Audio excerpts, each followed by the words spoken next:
지금 여기서 뭐 하고 있는 거야? 지금 제정신이야? 그 외침과 함께 제 평온했던 세계는 단 1초 만에 산산조각이 났고 저는 그제야 제가 발을 들인 곳이 낙원이 아닌 지옥의 입구였음을 깨달았습니다.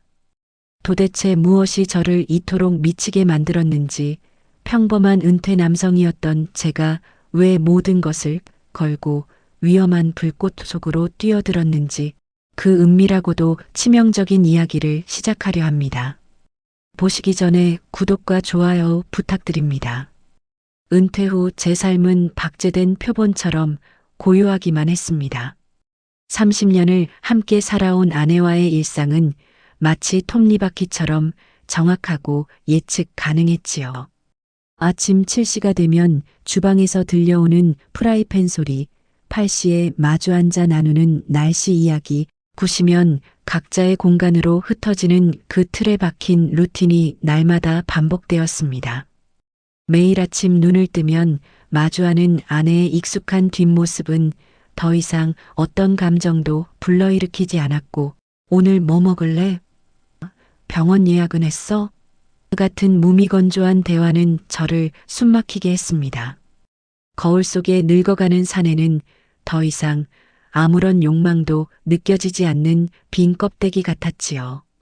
흰머리가 점점 늘어나고 눈가의 주름이 깊어지며 뱃살이 불러오는 모습을 보면서도 저는 무감각했습니다.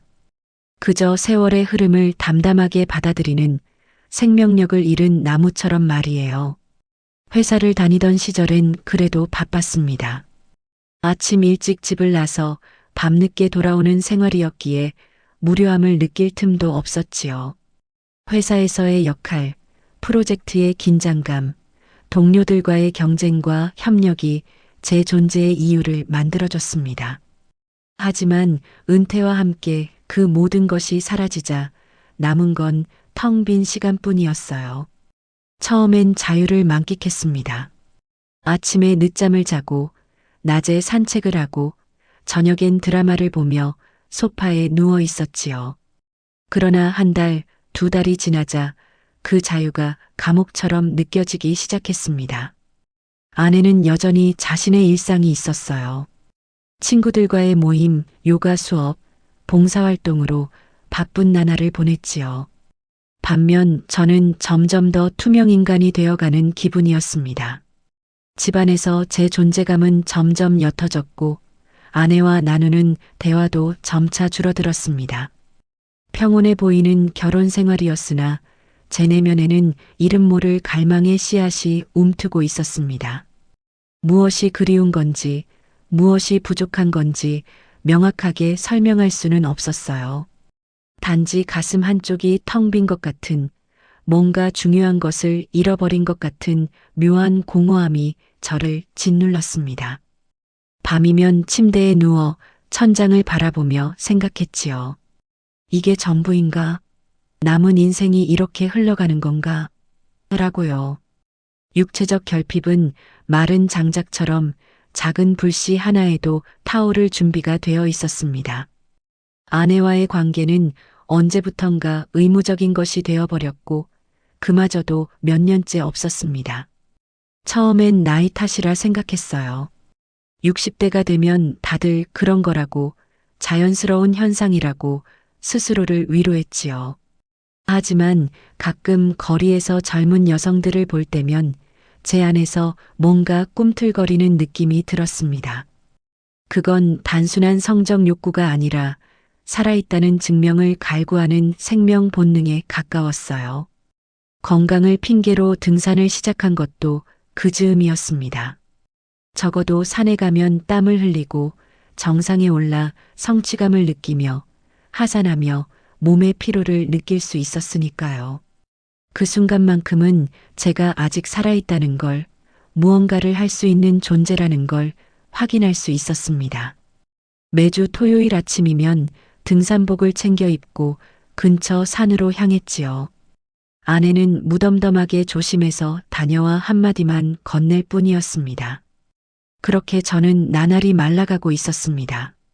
겉으로는 평온해 보였지만 속은 서서히 부식되어가는 오래된 기계 같았지요.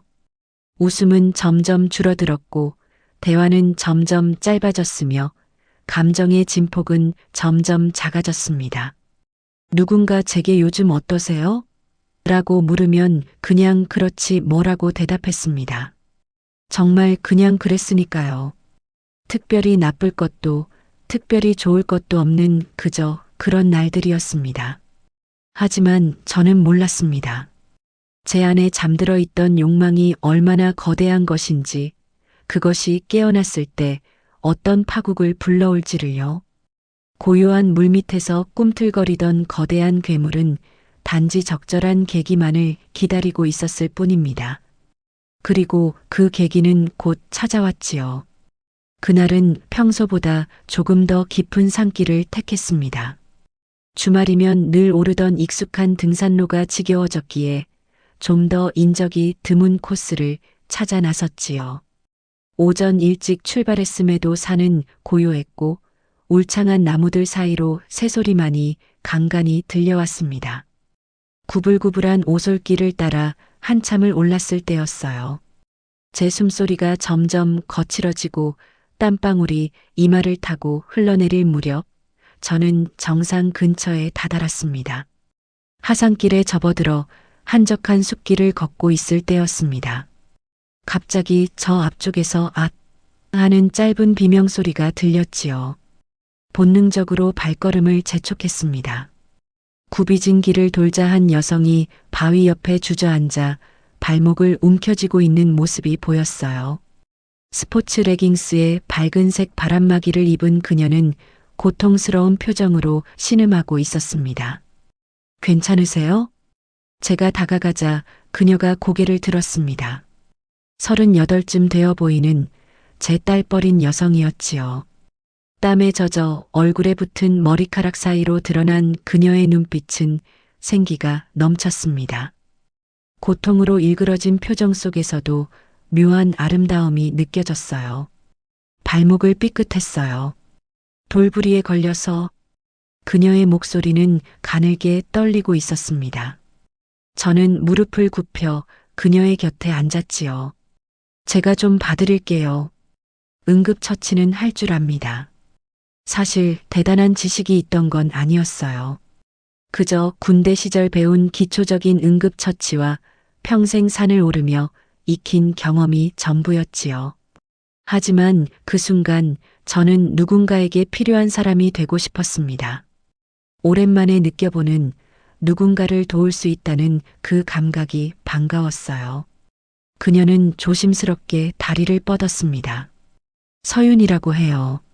처음 오는 산이라 길도 잘 모르는데 이렇게 되니 정말 난처하네요. 저는 준호입니다. 이 근처 산은 제법 잘 아는 편이죠. 걱정 마세요. 서윤. 그녀의 이름을 듣는 순간 왜인지 모르게 가슴이 두근거렸습니다. 제 안에 잠자던 보호 본능이 자극받는 느낌이었지요. 이 젊은 여성이 제 도움을 필요로 한다는 사실이, 그녀가 제게 의지하고 있다는 그 상황이 묘한 긴장감을 불러일으켰습니다. 저는 그녀의 등산화 끈을 조심스럽게 풀기 시작했습니다. 아플 텐데 참아보세요. 신발을 벗겨야 상태를 확인할 수 있어요. 네. 천천히 해주세요. 그녀의 목소리에는 신뢰가 묻어났습니다.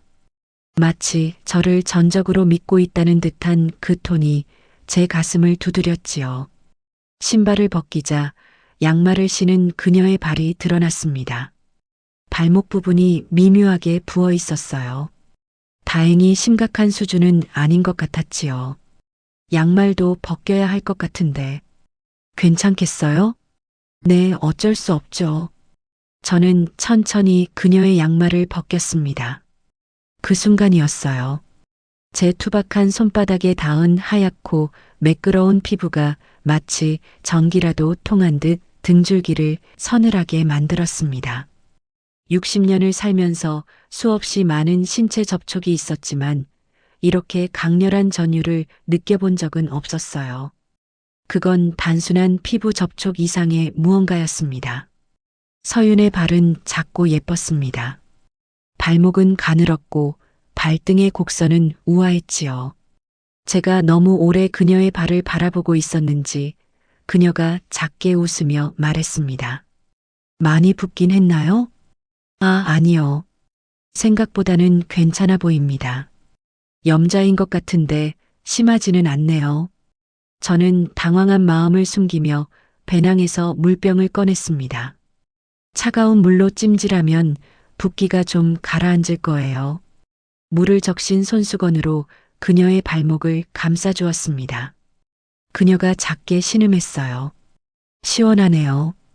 그 신음소리가 왜 그렇게 관능적으로 들렸는지 모르겠습니다. 아마도 제가 이미 그녀를 여성으로 의식하기 시작했기 때문이었겠지요. 은퇴 후 죽어있던 제 감각들이 하나둘 깨어나고 있었습니다. 혼자 오셨어요? 제가 물었습니다. 네, 요즘 혼자 등산하는 게 취미거든요. 혼자만의 시간이 필요할 때가 있잖아요. 그녀의 말에는 어딘가 쓸쓸함이 배어 있었습니다. 저는 그 감정을 이해할 수 있었어요. 저 역시 혼자만의 시간을 찾아 산에 오는 사람이었으니까요. 가족은 어떻게 되세요? 제가 조심스럽게 물었습니다. 남편이 있긴 한데 요즘 사이가 좋지 않아요. 서로 다른 방을 쓴 지도 꽤 됐죠. 그녀의 고백은 놀라울 정도로 솔직했습니다. 처음 만난 사람에게 이런 사적인 이야기를 한다는 게 이상하게 느껴질 수도 있었지만 산이라는 공간은 묘하게도 사람들을 솔직하게 만들지요. 일상에서 벗어난 곳에서는 평소에 하지 못했던 말들이 자연스럽게 흘러나오곤 합니다. 저도 비슷합니다. 아내와는 함께 살고는 있지만 각자의 삶을 사는 것 같아요. 왜 저도 모르게 그런 대답을 했는지 모르겠습니다. 평소라면 절대 낯선 사람에게 하지 않았을 말이었어요. 하지만 그녀 앞에서는 자연스럽게 본심이 흘러나왔습니다. 서윤이 제 눈을 똑바로 바라봤습니다. 그 시선 속에는 공감과 이해, 그리고 뭔가 더 깊은 감정이 섞여 있었지요. 외롭네요, 우리. 그 한마디가 제 가슴을 찔렀습니다. 그랬습니다. 저는 외로웠어요. 인정하고 싶지 않았지만 누군가 그렇게 말해주니 비로소 깨달았습니다. 제가 얼마나 깊은 외로움 속에서 살아왔는지를요. 그날의 만남은 단순한 우연이었을까요? 아니면 운명이 저희를 그곳으로 인도한 걸까요? 지금 돌이켜보면 그것은 비극의 시작을 알리는 서곡이었습니다. 하지만 그 순간에 저는 그저 누군가에게 필요한 사람이 되었다는 사실에 기뻐하고 있었을 뿐이었지요. 그것이 제 모든 것을 앗아갈 재앙의 시작이 될 줄은 꿈에도 몰랐습니다. 그녀의 부어오른 발목을 살피기 위해 등산화를 벗긴 후 저는 본격적으로 마사지를 시작했습니다. 붓기를 가라앉히려면 혈액순환을 도와야 해요. 좀 아플 수 있는데 참아보세요. 제 손이 그녀의 발목을 감쌌습니다. 처음에는 조심스럽고 기계적인 동작이었지요. 엄지손가락으로 발목 주변을 천천히 눌러가며 뭉친 근육을 풀어주었습니다. 서윤은 눈을 감고 작은 신음을 흘렸어요. 거기가 아파요. 여기요? 제가 물으며 좀 더 힘을 주어 눌렀습니다. 네. 아프면서도 시원해요. 그녀의 반응이 제 손길에 민감하게 반응할 때마다 묘한 쾌감이 밀려왔습니다. 누군가를 치유한다는 행위, 그 사람의 고통을 덜어준다는 행위 자체가 주는 만족감이었을까요? 아니면 이미 그때부터 제 감정이 다른 방향으로 흐르기 시작한 걸까요? 마사지는 자연스럽게 발목에서 종아리로 이어졌습니다. 종아리 근육도 풀어줘야 회복이 빨라요. 제가 말했고 서윤은 고개를 끄덕였지요. 제 손바닥이 그녀의 매끄러운 종아리를 감쌌습니다. 레깅스 위로 느껴지는 탄력 있는 근육과 부드러운 곡선이 손끝으로 전해졌어요. 운동을 많이 하시나 봐요. 근육이 단단하네요. 요가를 좀 해요. 몸이 뻣뻣해지는 게 싫어서 그녀의 목소리는 점점 더 나른해지고 있었습니다. 제 손길이 종아리를 타고 오르내릴 때마다 그녀의 호흡이 미묘하게 변하는 것을 느낄 수 있었지요. 아니, 어쩌면 변하고 있던 건 제 호흡이었을지도 모릅니다. 시간이 얼마나 흘렀을까요? 마사지는 어느새 치료의 영역을 넘어서고 있었습니다. 제 손은 무의식 중에 허벅지 아래쪽까지 올라가 있었어요. 이 부분도 연결되어 있어서 함께 풀어줘야. 저는 어설픈 변명을 늘어놓았지만 사실 그것은 핑계에 불과했습니다. 서유는 아무 말도 하지 않았습니다. 거부하지도 동의하지도 않은 채 그저 눈을 감고 있었지요. 침묵이 우리 사이에 흘렀지만 그것은 불편한 침묵이 아니었어요. 오히려 묘한 긴장감으로 가득한 무언가를 기다리는 듯한 침묵이었습니다. 제 손이 허벅지 안쪽의 부드러운 살결에 닿았을 때였습니다. 전기가 온몸을 관통하는 것 같았어요. 그녀의 피부는 제가 상상했던 것보다 훨씬 더 부드럽고 따뜻했습니다. 레깅스 천을 사이에 두고도 그 온기가 고스란히 전해졌지요. 서윤이 천천히 눈을 떴습니다. 우리의 시선이 마주쳤어요. 그녀의 눈빛 속에는 더 이상 고통이 아닌 다른 감정이 어려 있었습니다. 욕망, 호기심, 유혹, 무엇이라 정의하기 어려운 복잡한 감정이 소용돌이치고 있었지요. 많이 나아졌어요. 그녀가 속삭였습니다. 하지만 그 말은 마사지를 멈추라는 의미가 아니었어요. 오히려 계속하라는, 더 깊이 들어오라는 신호처럼 느껴졌습니다.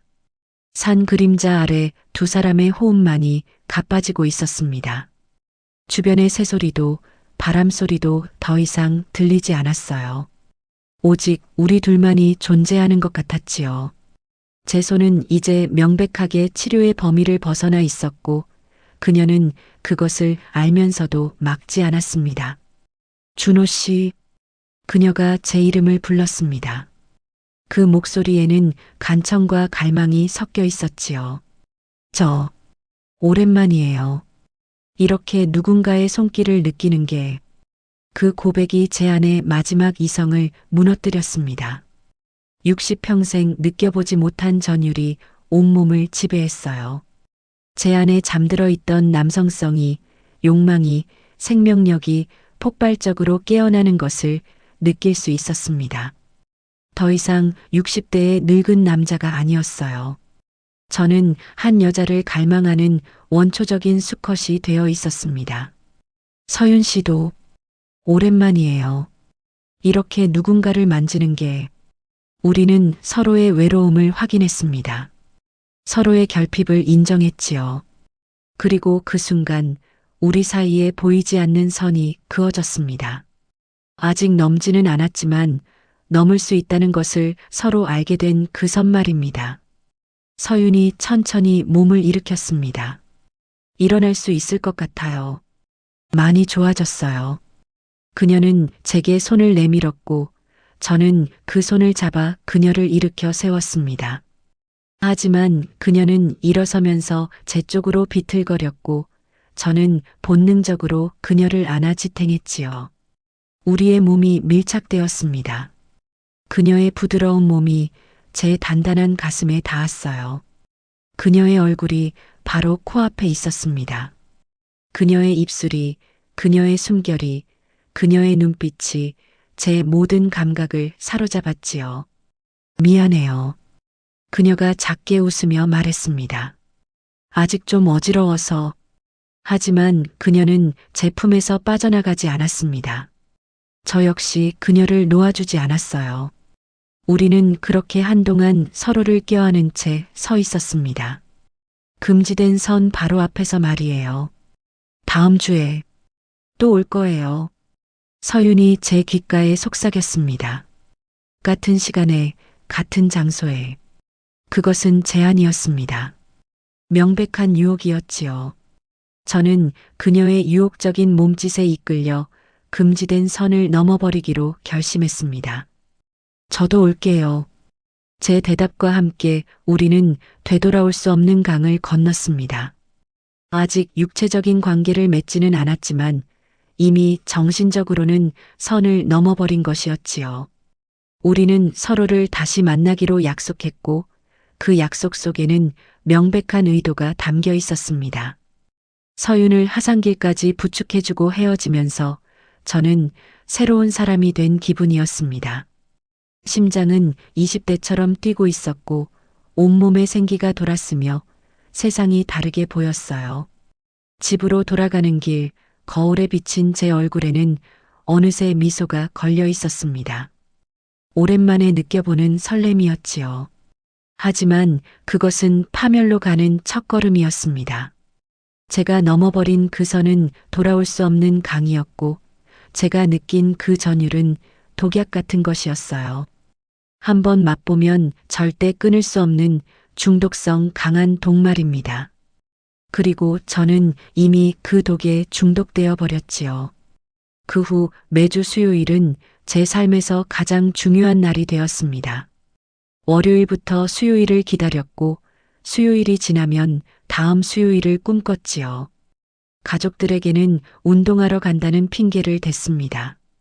요즘 건강관리 좀 해야겠어서 등산 횟수를 늘렸어라고 말했고 아내는 별 관심 없이 그래 조심해라고만 답했지요. 수요일 아침이면 평소보다 일찍 일어났습니다. 샤워를 하고 면도를 꼼꼼히 하며 거울 앞에서 한참을 서성였어요. 어떤 옷을 입을지, 향수를 뿌릴지 말지, 머리를 어떻게 정리할지 20대 청년처럼 고민했습니다. 아내가 이상하게 쳐다볼까봐 조심스러웠지만 다행히 그녀는 제 변화에 별 관심이 없어 보였지요. 집을 나서면서 가슴이 두근거렸습니다. 머릿속엔 이미 땀방울이 맺힌 서윤의 쇄골과 숲의 향기가 가득했어요. 차를 몰고 산으로 향하는 동안 흥분과 긴장이 교차했습니다. 오늘은 어떤 이야기를 나눌까? 그녀는 어떤 옷을 입고 올까? 우리는 어디까지 갈 수 있을까? 같은 생각들이 머릿속을 맴돌았지요. 우리가 만나는 장소는 정상에서 조금 벗어난 인적이 드문 숲속 공터였습니다. 거대한 바위들이 천연 방벽처럼 둘러싸고 있어 밖에서는 잘 보이지 않는 아지트 같은 곳이었지요. 저는 늘 먼저 도착해서 그녀를 기다렸습니다. 바위에 앉아 주변을 정리하고 준비해온 물과 간식을 펼쳐놓으며 그녀가 나타나기를 기다렸어요. 그녀가 나타나는 순간은 언제나 마법 같았습니다. 나무들 사이로 그녀의 모습이 보이면 제 심장은 미친 듯이 뛰었지요. 기다렸어요? 그녀의 목소리는 늘 밝고 경쾌했습니다. 조금요. 저는 태어난 척했지만 속으로는 이미 흥분으로 들떠 있었어요. 처음 몇 번은 그저 대화를 나눴습니다. 서로의 일상에 대해, 결혼 생활에 대해, 꿈과 후회에 대해 이야기했지요. 서윤은 남편과의 관계가 형식적으로만 유지되고 있다고 했습니다. 같은 집에 살지만 서로의 존재를 느끼지 못해요. 마치 룸메이트 같아요. 그녀의 고백은 제 상황과 너무나 흡사했습니다. 저도 비슷해요. 아내와는 대화가 끊긴 지 오래됐죠. 함께 있어도 외롭습니다. 우리는 서로의 외로움을 공유하며 점점 더 가까워졌습니다. 대화는 자연스럽게 스킨십으로 이어졌지요. 처음엔 우연을 가장한 접촉이었습니다. 손이 스치고 어깨가 닿고 무릎이 부딪히는 정도였어요. 하지만 점차 그 접촉은 명백한 의도를 띠기 시작했습니다. 피곤해 보여요. 서윤이 제 어깨를 주물러줬습니다. 어깨가 많이 뭉쳤네요. 그녀의 손길은 전문가 못지않게 능숙했지요. 저는 그녀의 손길에 몸을 맡긴 채 눈을 감았습니다. 기분 좋아요. 저도 해주실 수 있어요? 그녀가 물었고 저는 당연히 승낙했지요. 그녀의 등을 마사지하면서 제 손은 점점 더 대담해졌습니다. 허리 아래로, 옆구리로, 어깨끈 가까이로. 그녀는 거부하지 않았어요. 오히려 작은 신음으로 답했습니다.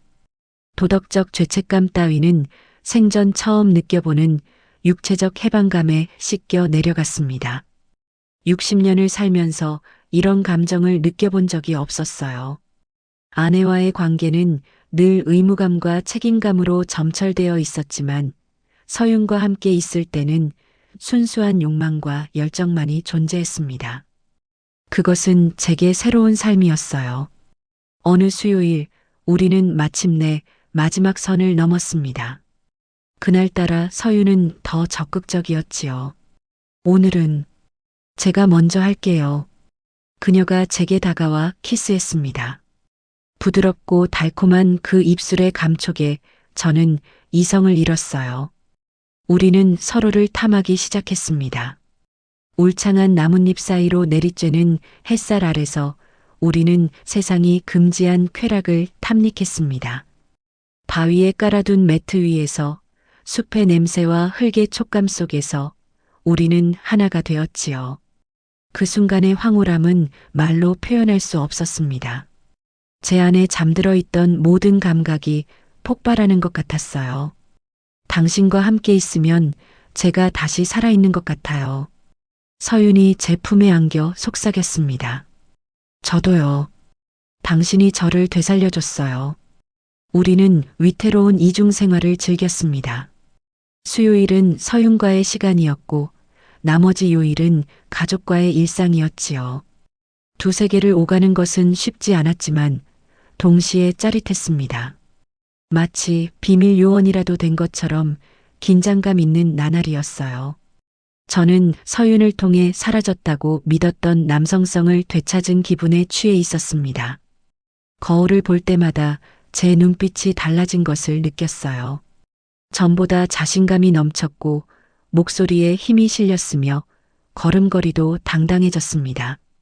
아내는 제 변화를 눈치채지 못했지만 저는 스스로 그 변화를 즐기고 있었지요. 하지만 그것은 위험한 자기기만이었습니다. 제가 되찾았다고 믿었던 것은 진정한 남성성이 아니라 일시적인 흥분에 불과했어요. 그리고 그 흥분은 곧 대가를 치러야 할 대상이 될 터였습니다. 하지만 그때의 저는 그것을 알지 못했지요. 아니, 알고 싶지 않았는지도 모릅니다.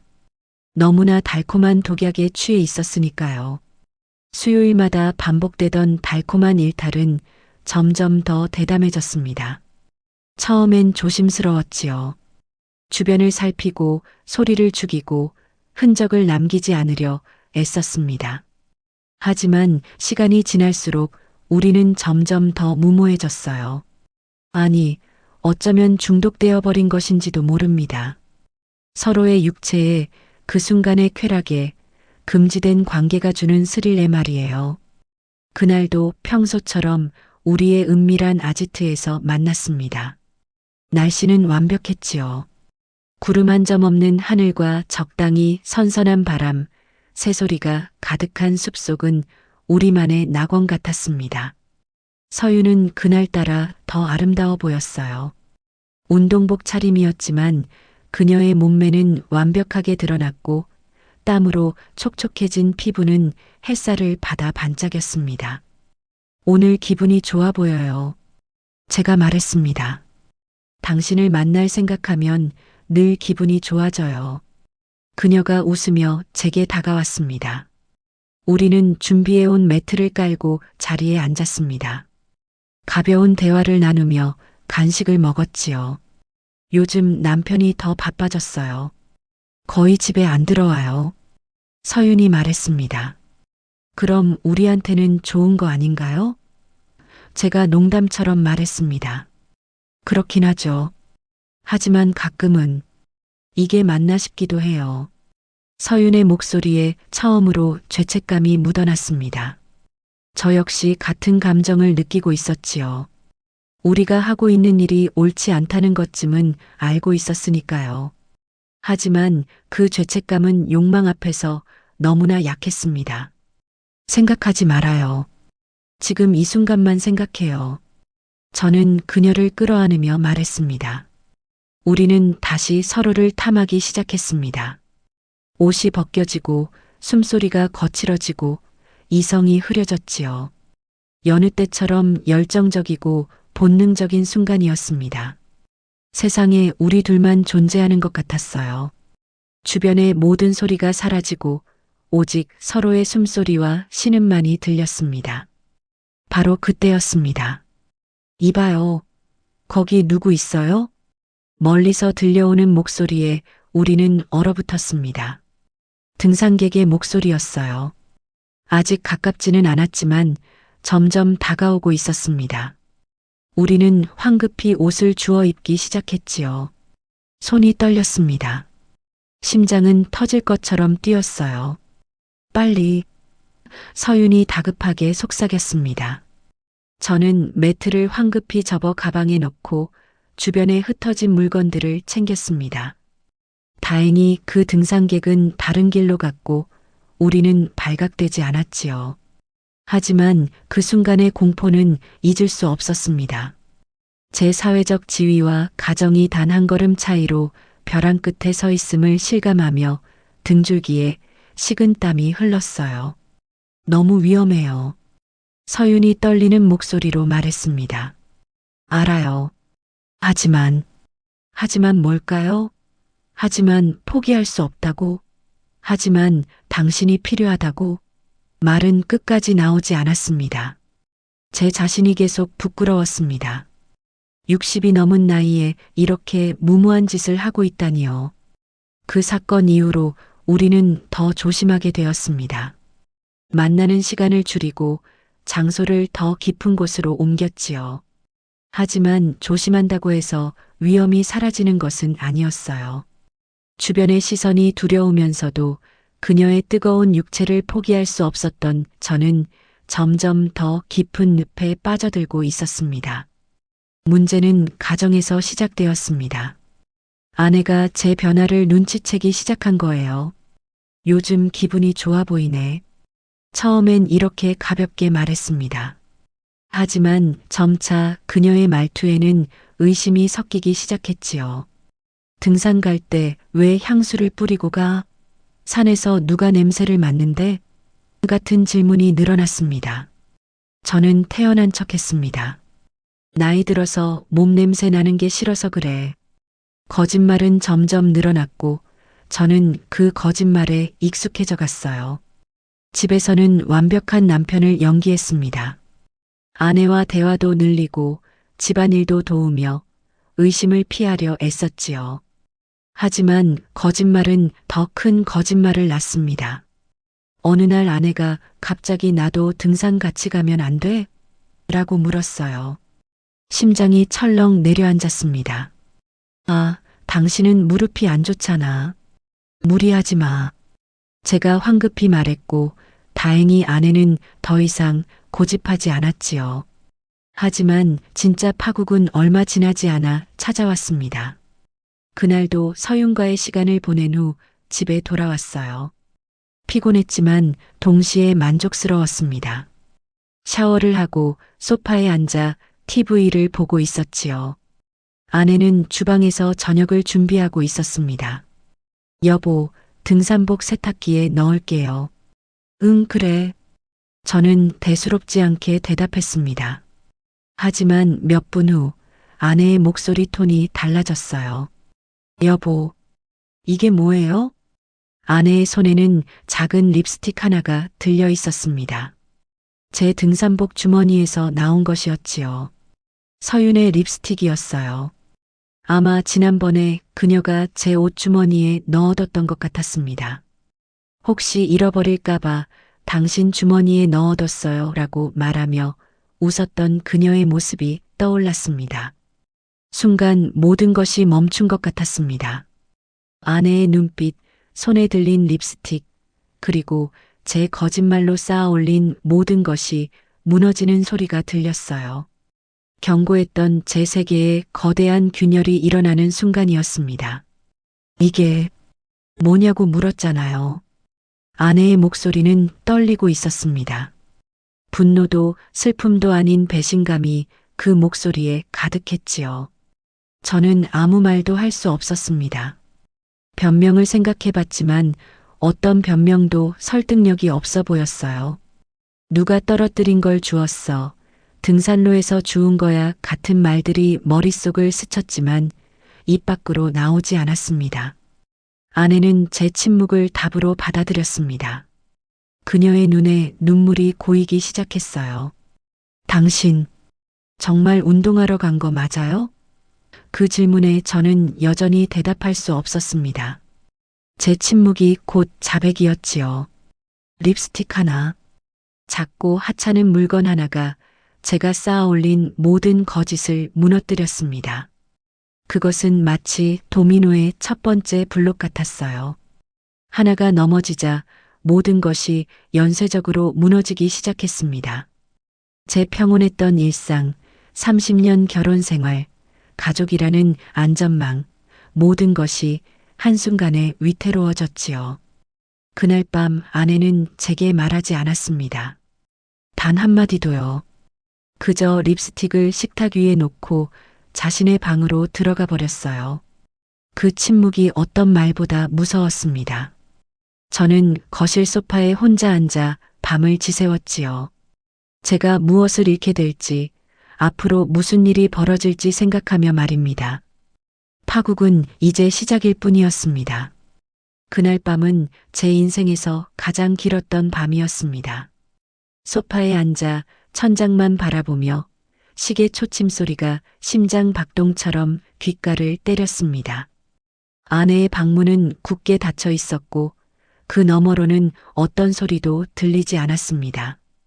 침묵이 이렇게 무서운 것인지 그날 처음 알았습니다. 새벽 5시쯤 되었을까요? 방문이 열리는 소리에 잠에서 깼습니다. 아니, 잠들었던 것도 아니었습니다. 그저 눈을 감고 있었을 뿐이었지요. 아내는 평소와 다름없는 표정으로 주방으로 향했습니다. 프라이팬을 꺼내는 소리, 계란을 깨는 소리, 물이 끓는 소리, 30년간 들어온 익숙한 소리들이 그날따라 낯설게 느껴졌습니다. 아침 먹어요. 짧고 건조한 한마디였습니다. 저는 식탁에 앉았고 아내는 제 앞에 밥을 놓았습니다. 평소와 똑같은 아침 식사였습니다. 하지만 모든 게 달랐습니다. 공기가 무거웠고 숟가락을 드는 손이 떨렸으며 음식이 목으로 넘어가지 않았습니다. 언제부터였어요? 아내의 목소리가 조용히 깔렸습니다. 저는 숟가락을 내려놓았습니다. 변명할 수도 부인할 수도 없었습니다. 그저 고개를 숙인 채 입술만 달싹거렸습니다. 몇 달 전부터 산에서 우연히 만났어요. 우연? 우연히 만나서 그 사람 립스틱이 당신 주머니에 들어간 거예요? 아내의 목소리는 여전히 차갑고 평온했습니다. 화를 내는 것보다 더 무서운 냉정함이었습니다. 마치 낯선 사람을 대하듯 거리를 두고 저를 바라보는 그 눈빛이 가슴을 찔렀습니다. 미안해. 정말 미안해. 미안하다고요? 아내가 처음으로 목소리를 높였습니다. 30년을 같이 살았는데 30년 동안 제가 당신 곁을 지켰는데 미안하다는 말 한마디면 끝이에요? 그녀의 눈에서 눈물이 흘러내렸습니다. 하지만 소리내어 울지는 않았습니다. 그저 조용히 품위를 잃지 않으면서 묵묵히 눈물만 흘렸습니다. 그 모습이 차라리 더 가슴 아팠습니다.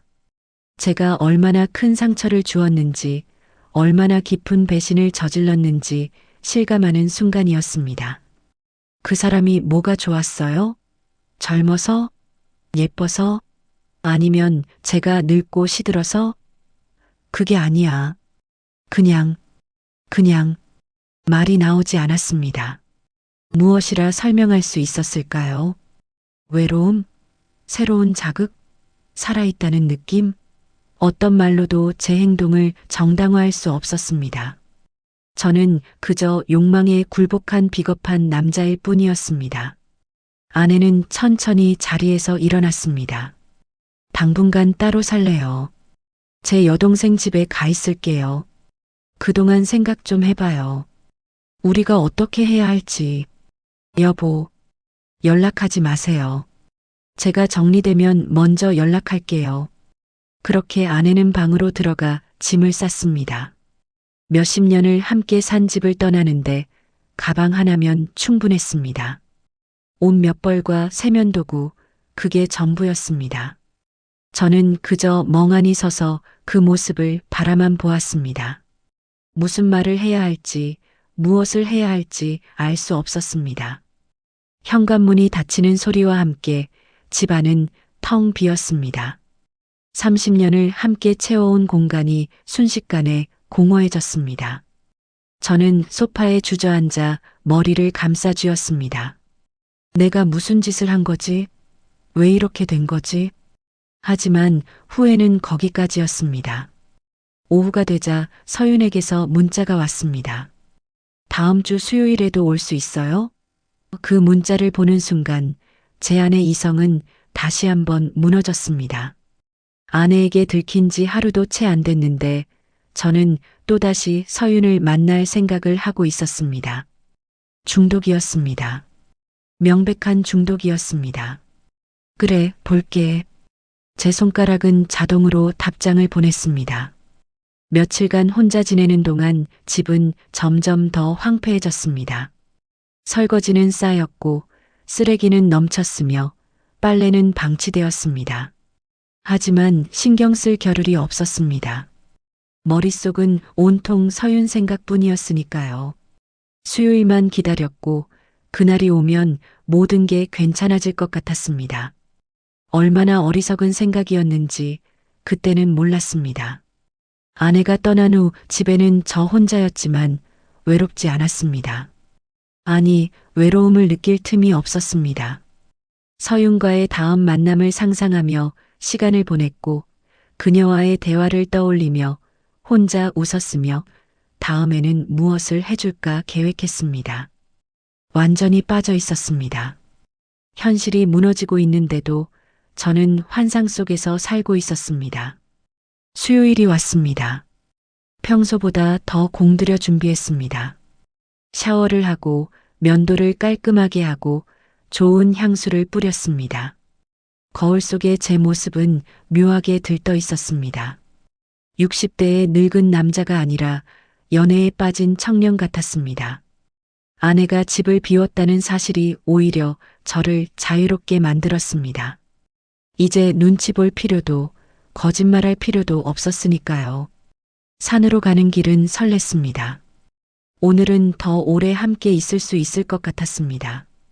돌아갈 시간을 재촉할 아내도 없고 의심스러운 눈초리를 피할 필요도 없었으니까요. 주차장에 차를 대고 익숙한 등산로를 올랐습니다. 햇살이 좋았고 공기가 맑았으며 새들이 지저귀었습니다. 완벽한 날이었습니다. 우리의 은밀한 아지트에 먼저 도착해 주변을 정리했습니다. 매트를 깔고 준비해온 와인과 치즈를 꺼냈습니다. 오늘은 특별하게 만들고 싶었습니다. 시간이 흘러 서윤이 나타났습니다. 그녀는 오늘따라 더 아름다워 보였습니다. 타이트한 운동복은 그녀의 몸매를 완벽하게 드러냈고 땀으로 젖은 머리카락은 관능적이었습니다. 기다렸어요? 그녀가 밝게 웃으며 다가왔습니다. 당연하지. 당신만 기다렸어. 우리는 포옹했고 키스했으며 서로의 온기를 나눴습니다. 모든 게 자연스러웠습니다. 마치 이렇게 하도록 운명 지어진 것처럼 말입니다. 와인을 마시며 대화를 나눴고 웃음을 주고받았으며 서로를 바라보았습니다. 시간이 멈춘 것 같았습니다. 오늘은 집에 일찍 안 가도 돼요? 서윤이 물었습니다. 응, 오늘은 시간 여유가 있어. 그럼 천천히 즐겨볼까요? 그녀가 제게 기대며 속삭였습니다. 저는 그녀를 끌어안았습니다. 와인의 취기가 돌았고 햇살이 따스했으며 그녀의 체온이 느껴졌습니다. 우리는 서서히 깊은 곳으로 빠져들었습니다. 옷이 벗겨지고 숨소리가 거칠어졌으며 이성이 흐려졌습니다. 거친 숨소리가 숲의 정적을 깨뜨렸고 서로의 살결이 부딪히는 마찰음이 안개 속으로 흩어졌습니다.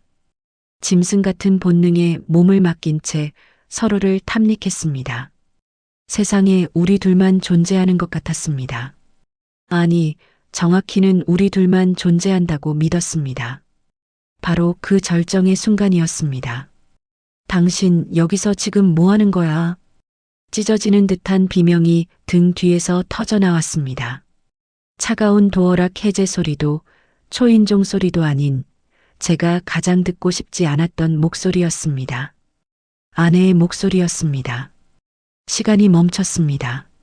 아니, 모든 것이 산산조각 났습니다. 저는 얼어붙은 채 천천히 고개를 돌렸습니다. 아내가 서 있었습니다.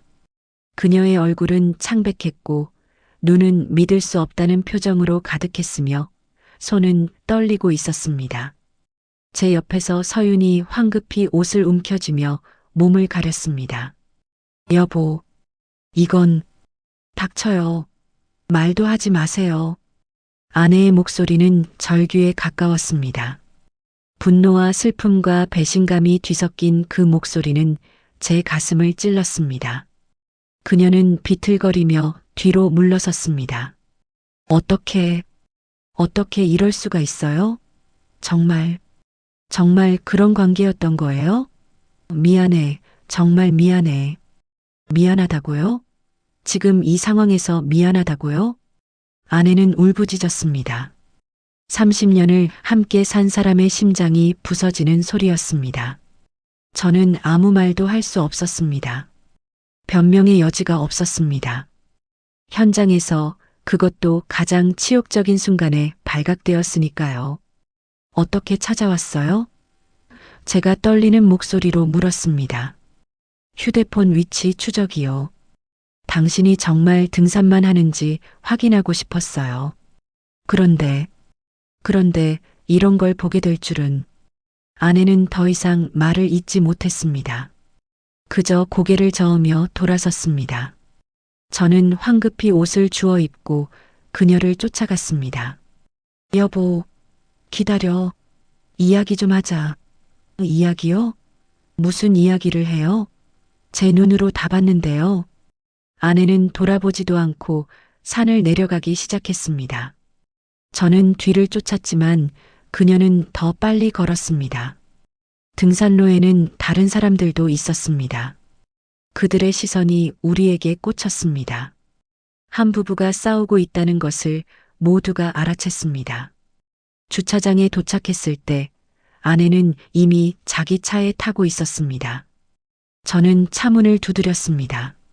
문 열어. 제발. 가까이 오지 마세요. 당신 얼굴도 보기 싫어요. 시동이 걸렸고 차는 빠르게 주차장을 빠져나갔습니다. 저는 그 자리에 멍하니 서 있었습니다. 주변 사람들의 수군거림이 들렸습니다. 손가락질이 느껴졌습니다. 제 세계가 완전히 무너지는 소리가 들렸습니다. 뒤에서 서윤이 다가왔습니다. 준호 씨, 어떡해요? 가요. 그냥 가요. 저는 차가운 목소리로 말했습니다. 서윤의 얼굴이 당황스러움으로 일그러졌습니다. 하지만 저는 더 이상 그녀를 볼 수 없었습니다. 모든 것을 망친 시작점이었으니까요. 그날 그 산에서 제 인생은 완전히 끝났습니다. 30년 결혼 생활, 가정, 명예, 그날 이후 모든 것이 빠르게 무너졌습니다. 아내는 이혼 서류를 보내왔습니다. 변호사를 통해서였습니다. 직접 얼굴을 보는 것조차 거부했습니다. 서류에는 간단하게 적혀 있었습니다.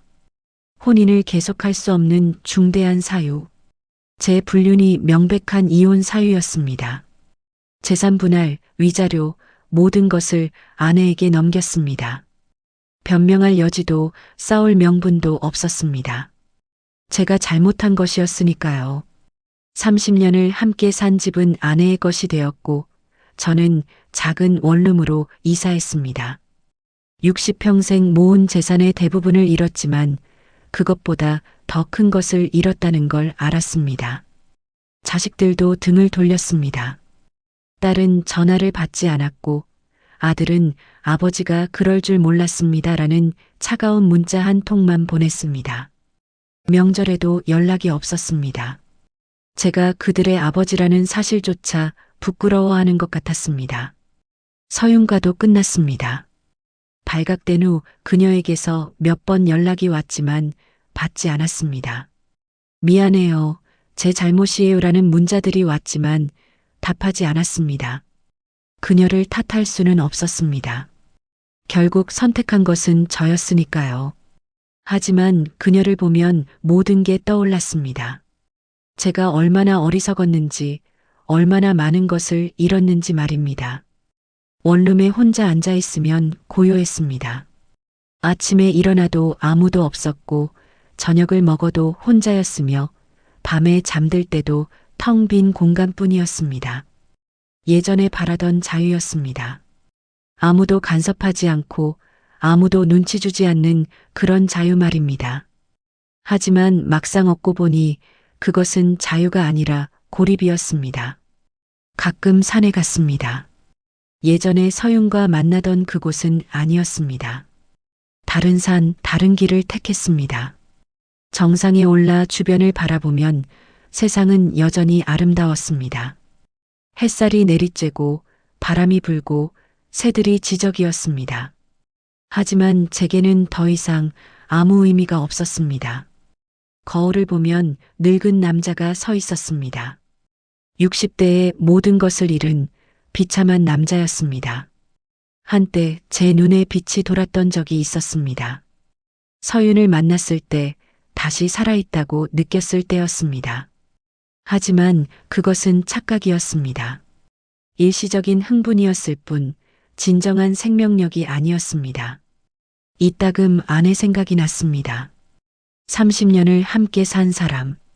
젊었을 때는 예뻤고 아이를 낳을 때는 고생했으며 제가 힘들 때 곁을 지켜준 사람이었습니다. 당연하게 여겼던 그 존재가 얼마나 소중했는지 잃고 나서야 알았습니다. 하지만 돌이킬 수 없었습니다. 제가 저지른 배신은 용서받을 수 없는 것이었습니다. 가끔 자책했습니다. 왜 그랬을까? 무엇이 부족했을까? 아내와의 관계가 식었다고, 일상이 지루했다고, 새로운 자극이 필요했다고 말입니다. 하지만 그 모든 것이 변명에 불과했습니다. 진실은 간단했습니다. 저는 욕망에 굴복한 나약한 인간이었습니다. 60년을 살면서 배웠어야 할 절제를 배우지 못한 어리석은 사람이었습니다. 요즘은 그냥 살아갑니다. 아침에 일어나고 끼니를 때우고 TV를 보다가 잠듭니다. 친구들도 뜸해졌습니다. 소문이 퍼졌는지 모임에 부르지 않았습니다. 부른다 해도 가고 싶지 않았습니다. 제 얼굴을 보며 뭐라 생각할지 빤했으니까요. 한 가지 깨달은 것이 있다면 욕망은 무한하지만 그 대가는 유한하다는 것입니다. 몇 달간의 쾌락을 위해 30년을 잃었습니다. 순간의 흥분을 위해 가족을 잃었습니다. 새로운 자극을 위해 안정을 포기했습니다. 계산해 보면 말도 안 되는 교환이었습니다. 하지만 욕망에 눈이 멀었을 때는 그것조차 생각하지 못했습니다. 지금 만약 누군가 제게 묻는다면 후회하느냐고 저는 주저없이 대답할 것입니다. 후회한다고 말입니다. 진심으로 뼈저리게 매일매일 후회한다고 말입니다. 하지만 후회한다고 해서 돌아갈 수는 없습니다. 시간은 되돌릴 수 없고 저지른 일은 지울 수 없으며 상처 입힌 사람들은 돌아오지 않습니다. 60대의 제 삶은 이제 황혼이 아니라 어둠입니다. 해가 지고 빛이 사라지며 추위만 남았습니다. 혼자 앉아 창밖을 바라보면 사람들이 지나갑니다. 부부가 손을 잡고 걷고 가족들이 웃으며 이야기하고 젊은이들이 활기차게 움직입니다. 저는 그저 바라만 봅니다. 제가 잃어버린 것들을 보며 말입니다. 만약 이 이야기를 듣는 누군가가 있다면 부디 제 실수를 반복하지 않기를 바랍니다. 순간의 욕망이 얼마나 무서운 것인지, 작은 선택이 얼마나 큰 결과를 낳는지, 소중한 것을 잃고 나면 얼마나 후회하는지 제가 대신 경험했습니다. 제 인생을 대가로 배웠습니다. 그날 그 산에서 그녀의 발목을 잡지 말았어야 했을까요? 아니면 제 안에 잠들었던 짐승을 깨우지 말았어야 했을까요? 이제는 답을 압니다. 처음부터 산에 가지 말았어야 했습니다. 아니, 더 정확히는 제 일상에 감사할 줄 알았어야 했습니다. 평범한 행복이 얼마나 소중한 것인지, 당연한 일상이 얼마나 귀한 것인지 말입니다. 지금 저는 혼자입니다. 완벽하게, 철저하게, 되돌릴 수 없이 말입니다. 잃어버린 것들을 되새기며 돌아갈 수 없는 시간을 그리워하며 후회 속에서 살아갑니다. 이것이 제가 선택한 길의 끝입니다. 욕망의 대가이자 배신의 결과이며 어리석음의 처벌입니다.